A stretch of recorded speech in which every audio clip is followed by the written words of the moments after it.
Colin Daitage pushes it on once again. Entering the 2023-2024 season, Hartlepool were brimming with optimism. A new coach and fresh additions to the squad fueled expectations for a successful campaign. You look at the work that was done. I mean, getting in a new coach, there was this talk of a new technical director of the sort who also came in, and the kind of recruitment that was made, getting experienced players like Kofi Agbesima, Kelvin Osei-Sibe, all coming into the fold, recruiting some players from Asekem, and all of that. You'd have expected that, okay, the club are turning a new leaf and trying to, get things going. With their sights set on reclaiming the Premier League title, the team instead found themselves entangled in a battle for survival at various points throughout the season.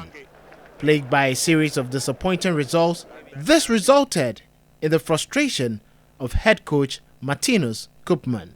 This is a new team, and it was very late, and then again our striker is gone, so we must find a way to build up a new team. So that's the reason that I said it's a year between, and they must accept it, and maybe it's not nice for them, but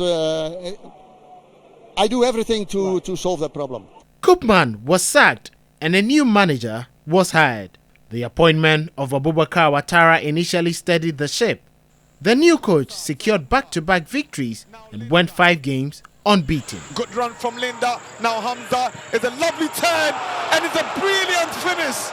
I don't know what his job was in Ivory Coast. I don't know which club Ouattara took to perhaps the Champions League or Confederations Cup. I don't know how many times he won the Ivorian League. He's been out and about in Ivory Coast coaching smaller clubs, and because of the relationship he has with some people in the club, they've been talking to him for years to bring him back. But even during his first stint, he wasn't an extraordinary manager. I don't know how he's improved.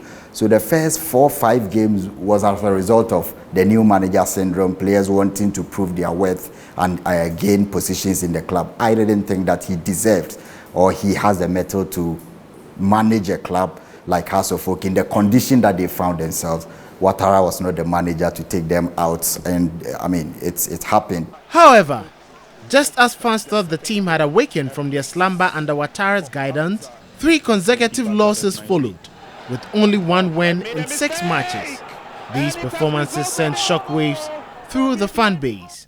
In 34 games, Hartlepool won 11, drew 12, and lost 11 times, scoring 35 goals and conceding 31 times. Head coach Ouattara seemed unable to find a solution to the team's inconsistent performances and sudden dip in form. Well, in the seasons or periods that they pride themselves on having built the golden generations of House of Folk, they've had a tradition of getting to the grassroots to pick players and build them up like the Joados and co. So if the club wants to go back there, they've signed over 60 players in the last 2 seasons, and none of them has been able to be an outstanding performer throughout the seasons that they played. They've had 9 foreign strikers and they've not contributed a goal tally of 10. 9 foreign strikers tells you that they do not have the kind of structure to be able to get quality players. The recruitment has been very, very reckless. They just pick players from anywhere, from clubs journalists have hyped players for House of Folk to go and get them on board, and they virtually end up not kicking a ball for the club. So the recruitment policy needs to change.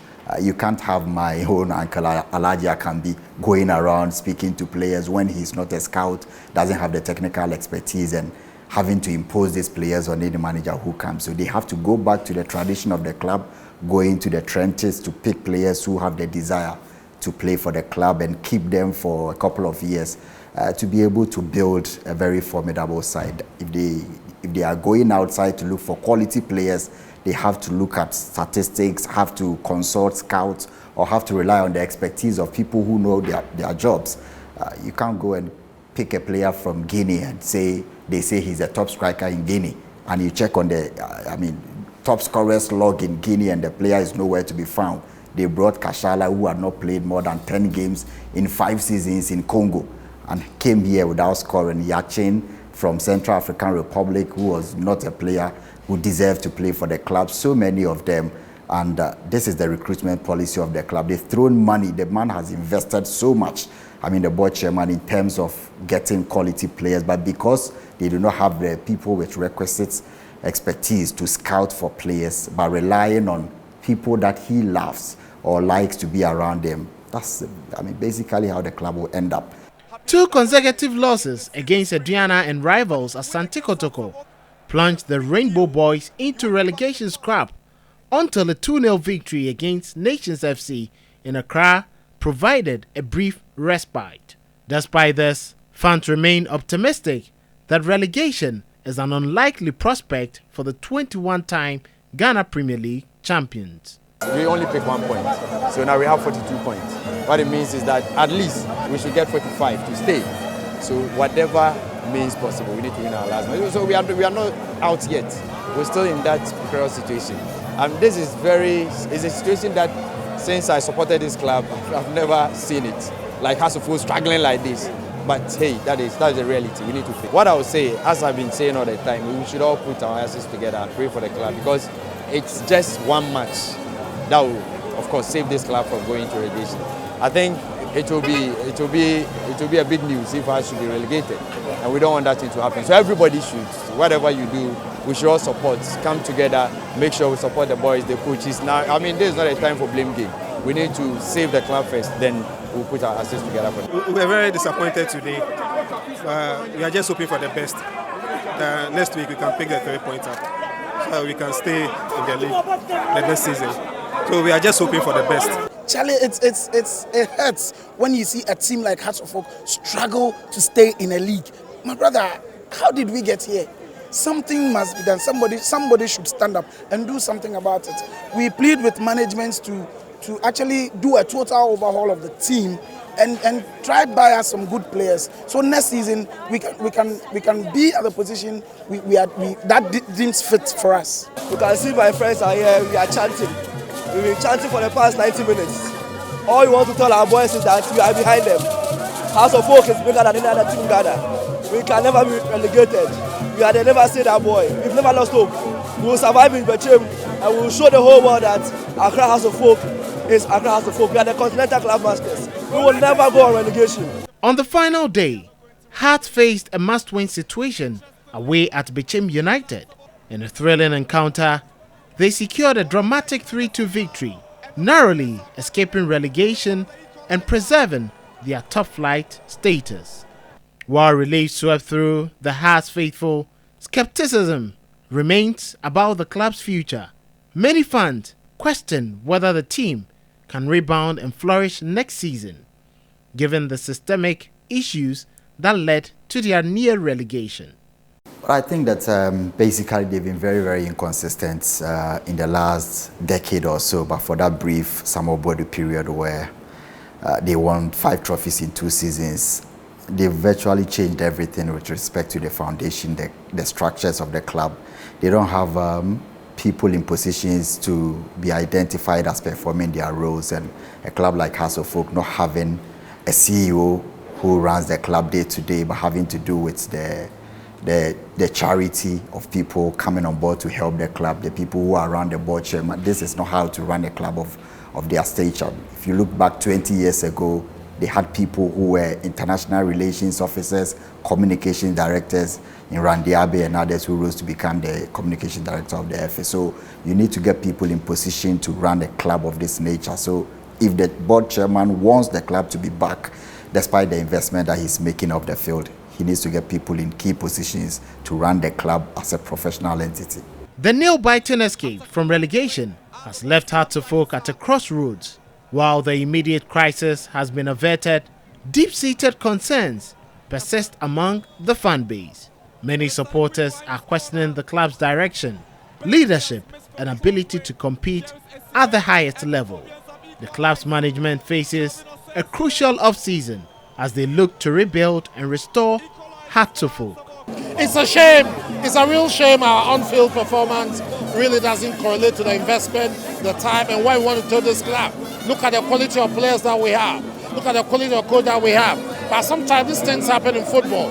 The first thing now is for us to survive, and then we'll go back to the drawing board, and hopefully we put the things together to make sure that next season we are competitive and we end up where everybody is. My experience in football tells me that once we are still 1 point, today we are 1 point better off. They should continue to support the team, they should be resolute, and they should come and support us in the team. We are pretty confident with the performance we've seen today. We believe that we put out such a performance, we are going to make sure that we survive.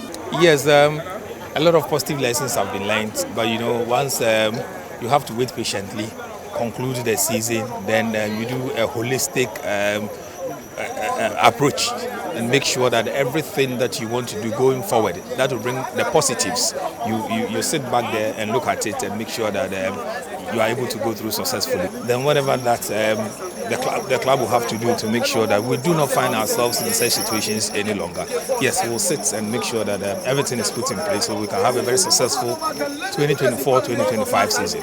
The coming month will be crucial in determining whether Hearts can use this near disaster as a catalyst for positive change, or if they will continue to struggle in the seasons ahead. For now, the mood among supporters remains a mix of relief, frustration, and cautious hope for a brighter future.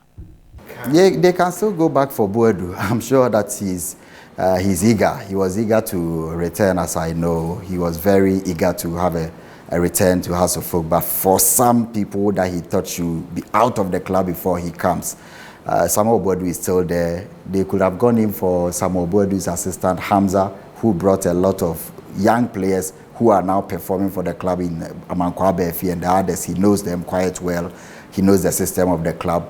Very young. He's qualified Vision FC for the Premier League for the first time in their history. I think that's for just the reason that he's come to House of Folk and won 5 trophies in 2 seasons and knows the club. Even if they don't want Boadu, Hamza Obin can lead the club in terms of rebuilding. He's also a scout. If he has the requisite certificate, I think that's the kind of manager. David Duncan is still home. I know he will not coach, but there is their former manager, CK Akono, is also so many managers around. I would have even thought that they could have gone for Bashir Hayford the times that they went to Ivory Coast for Ouattara, because Bashir Hayford is also known for building teams from the scratch. Kotoko nearly were relegated before he came in 2007-2008 and took them to the semi-finals of the Confederations Cup. So there are managers here, but I'm sure that they are not trusted by the administrators, who are also not trusted by the managers themselves.